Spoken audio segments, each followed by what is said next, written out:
ಈಗಾಗಲೇ ಸಿ.ಟಿ. ರವಿ ಅವರು ಮಾಜಿ ಪ್ರಧಾನಿಗಳಾದಂತ ನಮ್ಮ ಎಚ್.ಡಿ. ದೇವೇಗೌಡರು ಅನೇಕ ವಿಷಯಗಳನ್ನ ನಿಮಗೆ ಮನವರಿಕೆ ಮಾಡಿಕೊಡುವಂತ ಪ್ರಯತ್ನ ಮಾಡಿದ್ದಾರೆ. ಹೆಚ್ಚು ಮಾತನಾಡುವಂತ ಅಗತ್ಯ ಇಲ್ಲ. ನೀವು ಈಗಾಗಲೇ ತೀರ್ಮಾನ ಮಾಡಿದ್ದೀರಾ, ನಮ್ಮ NDA ಅಭ್ಯರ್ಥಿಯನ್ನ ಇಲ್ಲಿ ಆಯ್ಕೆ ಮಾಡಿ ಕಳಿಸ್ಕೊಡ್ಬೇಕು ಅನ್ನೋ ತೀರ್ಮಾನವನ್ನು ನೀವು ಮಾಡಿದ್ದೀರಾ. 26ನೇ ತಾರೀಕು ತಾವು ಮಾತ್ರ ಅಲ್ಲ, ತಮ್ಮ ಕುಟುಂಬ ಸಮೇತ ಮತದಾನ ಕೇಂದ್ರಕ್ಕೆ ಬಂದು ಮಧ್ಯಾಹ್ನದೊಳಗೆ ಮತವನ್ನು ಚಲಾಯಿಸ್ತೇವೆ ಅನ್ನುವಂತ ಹೇಳುವಂತ ಎಲ್ಲರೂ ಸಹ ಕೈ ಎತ್ತಿ ನೋಡೋಣ ಒಂದ್ಸರಿ. ನಿಮ್ಮೆಲ್ಲರ ಆಶೀರ್ವಾದದಿಂದ ನಮ್ಮ NDA ಅಭ್ಯರ್ಥಿ ಬಹಳ ದೊಡ್ಡ ಅಂತರದಲ್ಲಿ ಗೆಲ್ಲೋದು ನಿಶ್ಚಿತ. ಸೂರ್ಯ ಚಂದ್ರ ಎಷ್ಟು ಸತ್ಯನೋ ಅಷ್ಟೇ ಸತ್ಯ ಇಲ್ಲಿ ನಮ್ಮ ಅಭ್ಯರ್ಥಿ ಗೆಲ್ಲುವಂತದ್ದು. 91ನೇ ವಯಸ್ಸಿನಲ್ಲಿ ದೇವೇಗೌಡರು ಏನೆಲ್ಲ ವಿಷಯಗಳನ್ನು ಹೇಳಿದ್ದಾರೆ ಅದನ್ನ ಮತ್ತೊಮ್ಮೆ ನಾನು ಪುನರ್ ಪ್ರಸ್ತಾಪ ಮಾಡಕ್ ಹೋಗೋದಿಲ್ಲ. ಆದ್ರೆ ನೀವು ನೆನಪಿಟ್ಕೊಳ್ಳಿ, ನಮ್ಮ ಕಾಲದಲ್ಲಿ ಕೊಟ್ಟಂತ ನಮ್ಮ ತಾಯಂದರಿಗೆ ಭಾಗ್ಯಲಕ್ಷ್ಮಿ ಯೋಜನೆ ನಿಂತೋಯ್ತು. ಕೋಟ್ಯಾಂತರ ಜನ ಹೆಣ್ಣು ಮಕ್ಕಳಿಗೆ ಸವಲತ್ತು ಸಿಕ್ತು. ಯಾಕೆ ನಿಲ್ಸಿದ್ರು ಗೊತ್ತಿಲ್ಲ ನಮ್ಮ ಕಾಂಗ್ರೆಸ್ನವರು. ಕಿಸಾನ್ ಸನ್ಮಾನ್ ಯೋಜನೆ ಕೇಂದ್ರ ಸರ್ಕಾರ 6,000 ಕೊಟ್ರೆ ನಾವು 4,000 ಕೊಡ್ತಾ ಇದ್ದು. ನಾವು ಕೊಡುವಂತ 4,000 ಸಹ ಈ ಸರ್ಕಾರ ನಿಲ್ಲಿಸ್ಬಿಡ್ತು. ನಾನು ಕೇಳ್ತೇನೆ, ಈ ಸರ್ಕಾರ ಆಡಳಿತ ಮಾಡ್ತಾ ಇರುವಂತ ಜನರಿಗೆ ರೈತರ ಬಗ್ಗೆ ನಿಮಗೆ ಕಾಳಜಿ ಇದೆಯಾ? ಬಡವರ ಬಗ್ಗೆ ನಿಮಗೆ ಕಾಳಜಿ ಇದೆಯಾ? ಅನ್ನ ಕೊಡುವಂತ ಅನ್ನದಾತನ ಬಗ್ಗೆ ಕಾಳಜಿ ಇದ್ದೀರಾ? ಈ ಕೆಲಸ ನೀವು ಮಾಡ್ತಾ ಇದ್ದೀರಾ? ವಿದ್ಯುತ್ ದರ ಏರಿಕೆ ಮಾಡ್ತಾ ಇದ್ದೀರಾ? ಜನ ನೆಮ್ಮದಿಯಿಂದ ಆಗದೆ ಇರುವಂತ ಉಸಿರು ಕೊಟ್ಟಂತ ಒಂದು ವಾತಾವರಣ ತಂದಿಟ್ಟಿದ್ದೀರಾ?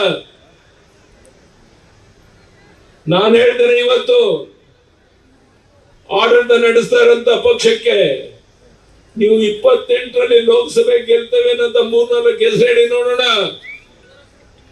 ಈ ಬಾರಿ ದೇವೇಗೌಡರವರ ಪ್ರಧಾನಿ ನರೇಂದ್ರ ಮೋದಿ ಅವರ ಆಶೀರ್ವಾದದಿಂದ ಈ ಕ್ಷೇತ್ರ ಸೇರಿ 28ಕ್ಕೆ 28 ಕ್ಷೇತ್ರ ನಾವು ಗೆಲ್ಲೋರಿದ್ದೇವೆ. ಸೂರ್ಯ ಚಂದ್ರ ಎಷ್ಟು ಸತ್ಯನೋ ಅಷ್ಟೇ ಸತ್ಯ. ಪ್ರಚಾರಕ್ಕಾಗಿ ಮಾತನ್ನ ನಾನು ಹೇಳ್ತಾ ಇಲ್ಲ. ರಾಜ್ಯದ ಉದ್ದಗಳಿಗೆ ಹೋಗಿ ಬಂದಿದ್ದೇನೆ. ಎಲ್ಲ ಕಡೆ ಇದೇ ರೀತಿಯ ದೇವದುರ್ಲಭವಾದಂತ ಒಂದು ಸ್ವಾಗತ ಸಿಗ್ತಾ ಇದೆ. ನಮ್ಮ ತಾಯಿಯನ್ನು ದೊಡ್ಡ ಪ್ರಮಾಣದಲ್ಲಿ ಬಂದು ಆಶೀರ್ವಾದ ಮಾಡ್ತಾ ಇದ್ದಾರೆ. ನಮ್ಮ ಯುವಕರು ಕುಡಿದು ಕುಪ್ಪಳಿಸ್ತಾ ಇದ್ದಾರೆ. 26ನೇ ತಾರೀಕು ಯಾವಾಗ ಬರುತ್ತೋ ಅವಾಗ ನಮ್ಮ ಬಿಜೆಪಿ ಕಾರ್ಯಕರ್ತ ಕಮಲದ ಹೂವನ್ನು ಹುಡುಕ್ಬೇಡಿ, ತೆನೆ ಹೊತ್ತ ರೈತನ ಗುರುತು, ತೆನೆ ಹೊತ್ತ ರೈತನ ಗುರುತು, ಮಹಿಳೆಯ ಗುರುತು, ತೆನೆ ಹೊತ್ತ ಮಹಿಳೆಯ ಗುರುತು. ಇದನ್ನ ನೆನಪಿಟ್ಟುಕೊಂಡು ತಾವೆಲ್ಲ ಮತವನ್ನ ಚಲಾವಣೆ ಮಾಡಿದ್ರೆ ಬಹಳ ದೊಡ್ಡ ಅಂತರದಲ್ಲಿ ನಮ್ಮ ಅಭ್ಯರ್ಥಿ ಗೆಲ್ಲೋದ್ರ ಬಗ್ಗೆ ಅನುಮಾನ ಬೇಡ. ನಾನು ದೇವೇಗೌಡರಿಗೆ ಭರವಸೆಯನ್ನು ಕೊಡ್ತೇನೆ. ನೀವು ಆಯಾಸ ಮಾಡಿಕೊಳ್ಳುವಂತ ಅಗತ್ಯ ಇಲ್ಲ. ನಿಮ್ಮ ಸಮಕ್ಷಮ 28ಕ್ಕೆ 28 ಲೋಕಸಭಾ ಕ್ಷೇತ್ರ ಈ ಹಾಸನ ಜಿಲ್ಲೆ ಸೇರಿ ಗೆಲ್ಲಿಸಿ ನಿಮ್ಮನ್ನು ಡೆಲ್ಲಿಗೆ ಜೊತೆಗೆ ಕರ್ಕೊಂಡು ಹೋಗಿ ಪ್ರಧಾನಿ ಅವರ ಜೊತೆಗೆ 28 ಎಂಪಿಗಳನ್ನ ಕರ್ಕೊಂಡು ಹೋಗೋಣ. ಆ ರೀತಿಯ ವಾತಾವರಣ ಕರ್ನಾಟಕ ರಾಜ್ಯದಲ್ಲಿ ಇವತ್ತಿದೆ. ನಾನು ಕೈ ಜೋಡಿಸಿ ನಿಮ್ಮಲ್ಲಿ ಪ್ರಾರ್ಥನೆ ಮಾಡ್ತೇನೆ. ನಾವು ಕೊಟ್ಟಂತ ಕಾರ್ಯಕ್ರಮವನ್ನು ತಾವು ನೆನಪು ಮಾಡ್ಕೊಳ್ಳಿ. ಏನಾಗಿದೆ ಈ ಸರ್ಕಾರಕ್ಕೆ? ಒಂದು ರೀತಿ ದರ್ಬಾರ್ ನಡೆಸ್ತಾ ಇದ್ದೀರಾ. ಸರ್ಕಾರ ದಿವಾಳಿ ಆಗಿದೆ. ಅಭಿವೃದ್ಧಿ ಕಾರ್ಯ ನಿಂತೋಗಿದೆ. ನೀರಾವರಿ ಯೋಜನೆ ಎಲ್ಲಿ ನಡೀತಾ ಇದೆ ಹೇಳಿ ನೋಡೋಣ. ನೀರಾವರಿ ಯೋಜನೆ ನಿಂತೋಗಿದೆ. ಎಲ್ಲೋ ಒಂದ್ ಕಡೆ 1 ಕಿಲೋಮೀಟರ್ ರಸ್ತೆ ಕೆಲಸ ಆಗ್ತಾ ಇಲ್ಲ. ಅಭಿವೃದ್ಧಿ ಕಾರ್ಯ ಸ್ಥಗಿತ ಆಗಿದೆ. ಯಾವ ಮುಖ ಇಟ್ಕೊಂಡು ಬಂದು ನೀವು ಓಟ್ ಕೇಳ್ತೀರಾ? ಯಾವ ಮುಖ ಇಟ್ಕೊಂಡು ಬಂದು ಓಟ್ ಕೇಳ್ತೀರಾ? ಈ ರೀತಿ ಯಾವ ಈ ಸರ್ಕಾರ ಜನಹಿತವನ್ನ ಸಂಪೂರ್ಣ ಮರೆತು ಸರ್ಕಾರದ ಖಜಾನೆಯನ್ನ ಲೂಟಿ ಮಾಡುವಂತ ಹಗಲು ದರೋಡೆಯಲ್ಲಿ ನಿರತರಾಗಿದ್ದಾರೋ ಅವರಿಗೆ ಈ ಲೋಕಸಭಾ ಚುನಾವಣೆಯಲ್ಲಿ ಪಾಠವನ್ನು ಕಲಿಸಬೇಕು. ನಾನ್ ನಿಮ್ಗೆ ಹೇಳ್ತೇನೆ, ತಪ್ಪು ತಿಳ್ಕೋಬೇಡಿ, ಇದು ಅತಿಶಯೋಕ್ತಿ ಮಾತಲ್ಲ. ಕರ್ನಾಟಕ ರಾಜ್ಯದಲ್ಲಿ ಈ ಲೋಕಸಭಾ ಚುನಾವಣೆ ಆದ್ಮೇಲೆ ಕಾಂಗ್ರೆಸ್ ಧೂಳಿಪಟ ಆಗುತ್ತೆ. ಮುಂದಿನ ಯಾವುದೋ ಒಂದು ಕಾರಣಕ್ಕೋಸ್ಕರ ನೀವು ವಿಧಾನಸಭೆಯಲ್ಲಿ ಕೆಲವು ಸೀಟ್ ಗೆದ್ದಿರಬಹುದು, ಆದ್ರೆ ಇದು ಕೊನೆ ಆಗುತ್ತೆ. ನಿಮ್ಮ ಅಧಿಕಾರ ಮದದಿಂದ ನಾಳೆ ವಿಧಾನಸಭಾ ಚುನಾವಣೆ ಆದರೂ ಸಹ ಬಿಜೆಪಿ ಜೆಡಿಎಸ್ ಒಟ್ಟಾಗಿ ಒಂದಾಗಿ ಅತ್ಯಧಿಕ ಮತವನ್ನು ಗಳಿಸಿಕೊಂಡು ಅತ್ಯಧಿಕ ಸೀಟನ್ನು ಗೆಲ್ಲಿಸಿ ಕರ್ನಾಟಕದಲ್ಲಿ ಅಧಿಕಾರಕ್ಕೆ ಬರುವಂತದ್ದು ನಿಶ್ಚಿತ ನಿಶ್ಚಿತ ನಿಶ್ಚಿತ. ಅದಕ್ಕೆ ನಿಮ್ಮೆಲ್ಲರ ಬೆಂಬಲ ಬೇಕಾಗಿದೆ. ನಾನು ನಿಮ್ಮಲ್ಲಿ ಕೈ ಜೋಡಿಸಿ ಪ್ರಾರ್ಥನೆ ಮಾಡ್ತೇನೆ. ಇನ್ನು 3 ದಿವಸ ಯಾವ ಪ್ರಧಾನಮಂತ್ರಿ ನರೇಂದ್ರ ಮೋದಿಜಿಯವರು ಕಳೆದ 10 ವರ್ಷದಲ್ಲಿ ಒಂದು ದಿನ ವಿಶ್ರಾಂತಿ ತಗೊಳ್ಳದೇನೆ ದೇಶ ಪ್ರಪಂಚದ ಉದ್ದಗಲಿಕ್ಕೆ ಓಡಾಟ ಮಾಡಿ ಬಂದ ಮೇಲೂ ಸಹ ಪ್ರಚಾರ ಪ್ರವಾಸದಲ್ಲಿ ಇದ್ದಾರೋ, ಯಾವ 91ನೇ ವಯಸ್ಸಿನಲ್ಲಿ ನಮ್ಮ ಎಚ್ ಡಿ ದೇವೇಗೌಡರು ಇವತ್ತಿಲ್ಲಿ ಬಂದು ನಿಮ್ಮನ್ನ ಕುರಿತು ಮಾತನಾಡಿ ಓಟಿನ ಭಿಕ್ಷೆಯನ್ನು ಕೇಳ್ತಾ ಇದ್ದಾರೋ, ಇದನ್ನು ನೀವು ಅರ್ಥ ಮಾಡ್ಕೊಂಡಿದ್ದೀರಾ ನಾನು ತಿಳ್ಕೊಂಡಿದ್ದೇನೆ. ಹೆಚ್ಚು ಮಾತನಾಡುವಂತ ಅಗತ್ಯ ಇಲ್ಲ. ನಾನು ತಮ್ಮಲ್ಲಿ ವಿನಂತಿ ಮಾಡ್ತೇನೆ, ಈಗಾಗಲೇ ಸಿ.ಟಿ. ರವಿ ಅವರು ಅನೇಕ ವಿಷಯ ನಿಮ್ಮ ಕುರಿತು ಮಾತನಾಡಿದ್ದಾರೆ. ತಾವು ದಯಮಾಡಿ ಇನ್ನು ಕೇವಲ ಒಂದು 3 ದಿವಸ ಮನೆ ಮನೆಗೆ ಹೋಗಿ ಯಾರಿನ್ನೂ ಆ ಕಡೆ ಈ ಕಡೆ ನೋಡ್ತಾ ಇದ್ದಾರೆ ಅವರೆಲ್ಲರೂ ಸಹ ನಮ್ಮ ಅಭ್ಯರ್ಥಿಗೆ NDA ಅಭ್ಯರ್ಥಿಗೆ ವೋಟ್ ಕೊಡಬೇಕು ಅಂತ ಕೇಳಬೇಕು, ಕೈ ಜೋಡಿಸಿ ಪ್ರಾರ್ಥನೆ ಮಾಡಬೇಕು.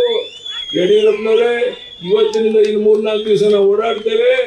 ಇಲ್ಲಿ ದೊಡ್ಡ ಭ್ರಷ್ಟ ಬಹುಮತವನ್ನ ಬೆಳ್ಳಿ ಪ್ರಕಾಶ್ ಮತ್ತೆ ನಮ್ಮೆಲ್ಲ ವಯಸ್ವಿ ದತ್ತ ಇವರೆಲ್ಲರ ನೇತೃತ್ವದಲ್ಲಿ ದೊಡ್ಡ ಅಂತರದಲ್ಲಿ ನಾವು ಓಟನ್ನು ಕೊಡಿಸ್ತೇವೆ. ನಾವೆಲ್ಲ ಕೈ ಎತ್ತಿ ನೋಡೋಣ ಒಂದ್ಸಾರಿ.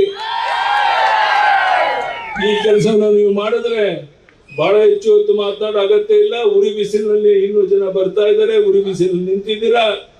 ಇನ್ನೊಂದೆರಡು ಕಾರ್ಯಕ್ರಮ ಮುಗಿಸಿ ನಾನು ಶಿಕಾರಿಪುರಕ್ಕೆ ಹೋಗೇ ಇಲ್ಲ, ಹೋಗ್ತಾ ಇದ್ದೇನೆ.